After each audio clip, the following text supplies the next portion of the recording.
बुरा।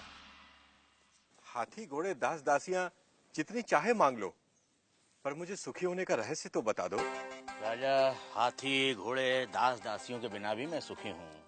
फिर कभी आना। तुम्हें क्या चाहिए बुरा? मांग कर तो देखो। मुझे सुखी होने का रहस्य तो बता दो।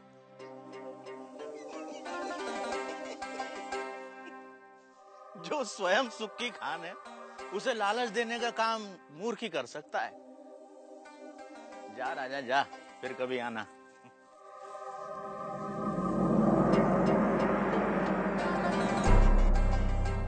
और राजा चला गया।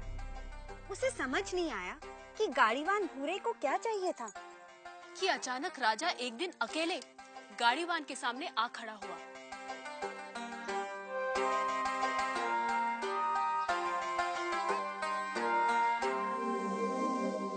हुकुम। तू फिर आ गया? जब तक आप सुखी होने का रहस्य न बता देंगे, मैं तंग करता रहूंगा। मेरी पीठ खुजा सकेगा? हाँ मालिक।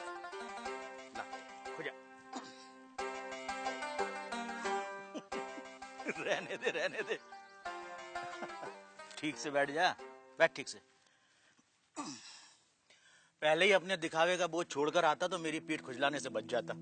पूछ, क्या जानना चाहता है? यह कैसा रहस्य है कि जिसके पास सैकड़ों कमीजें हैं, वह सुखी नहीं है, और जिसके पास कोई कमीज नहीं, वह सुखी है? राजे, सुख का कारण कमीज नहीं, आत्मा है। जो यह जान लेता है कि सुख का कारण भीतर है, उसे सुखी होने के लिए बाहरी वस्तुओं की जरूरत नहीं पड़ती। पर मन तो हमेशा सुख के लिए बाहरी वस्तुओं के पीछे भागता रहता है। इसीलिए राजे, जो अपने आनंद स्वरूप आत्मा को जान लेता है, वह वस्तुओं के पीछे भागना बंद कर देता है। मैं समझा नहीं। राजे, आनंद आत्मा का स्वरूप है। आत्मा अनंत है, इसलिए आनंद भी अनंत है। आत्मा के स्वरूप के कारण व्यक्ति स्वयं से हर क्षण प्रेम करता है। क्या कभी सोचा है कि व्यक्ति बूढ़ा हो जाता है, बीमार हो जाता है, इंद्रियां साथ छोड़ रही होती हैं, मौत द्वार खटखटा रही होती है, फिर भी आदमी जीना चाहता है? क्यों? क्योंकि हर व्यक्ति स्वयं से हर क्षण हर समय प्रेम करता है। यदि दुख स्वयं का स्वरूप होता तो क्या मनुष्य कभी स्वयं से इतना प्रेम करता? कभी तुमने सोचा है कि कभी कभी आत्महत्या का विचार क्यों आता है? नहीं मालिक। क्या है आत्महत्या का विचार? क्यों भावना के वश में आदमी मन, बुद्धि और शरीर आदि को खत्म कर देना चाहता है? क्योंकि आत्महत्या का विचार भी आत्म प्रेम को ही व्यक्त करता है। जब व्यक्ति दुख और दुख देने वाली स्थितियों से छुटकारा नहीं देखता, तब वह अज्ञानता में आत्महत्या को ही दुखों से छुटकारा पाने का रास्ता समझता है। इतना है मनुष्य का स्वयं के प्रति प्रेम कि वह अपने अस्तित्व को भी समाप्त कर देना चाहता है। सुख भीतर है, तो मनुष्य बाहर संसार के पीछे भागता क्यों है? क्योंकि वह स्वयं से प्रेम करता है। मनुष्य जिसकी भी अभिलाषा करता है, चाहे वह धन हो या वैभव, पत्नी, पति या पुत्र हो, वे सिर्फ उपकरण हैं जिनकी अभिलाषा मनुष्य स्वयं के सुख के लिए करता है। मनुष्य अपनी प्रियतम वस्तु या संबंधी को भी छोड़ देता है यदि वह वस्तु या वे संबंध दुख का कारण हो जाए। इसलिए मनुष्य सबसे अधिक स्वयं से प्रेम करता है। कोई भी व्यक्ति, चाहे वह संसार को पाने या संसार को छोड़ने की राह पर ही क्यों न चल रहा हो, वह स्वयं के लिए ही है। स्वयं के लिए इतना प्रेम कि या तो सारा संसार या संसार नहीं।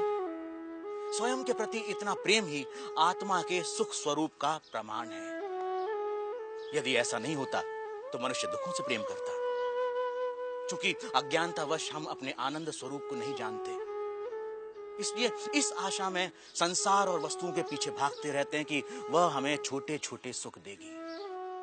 यह ठीक वैसा ही है कि जो सुखों का स्वामी है, राजा है, वह खुद को भिखारी समझ दूसरों से इसकी उम्मीद करता है।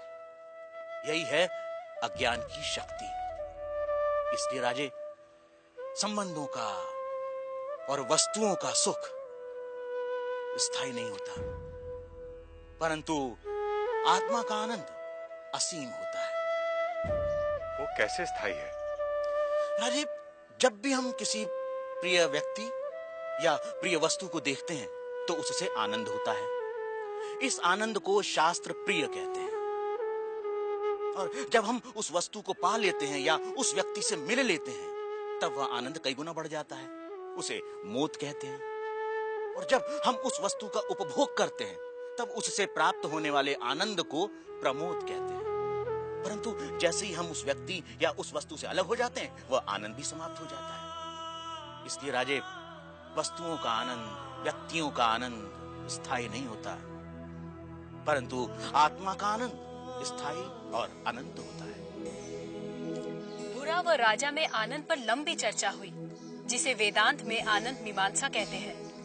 सात्विक आनंद, राजसिक आनंद, तामसिक आनंद से लेकर अलग अलग प्राणियों और अवस्थाओं में आनंद की अनुभूति और उसके कारणों की बुरा ने मीमांसा की। पर अंत में राजा ने वह प्रश्न किया जो इस समय हम सबके मन में है।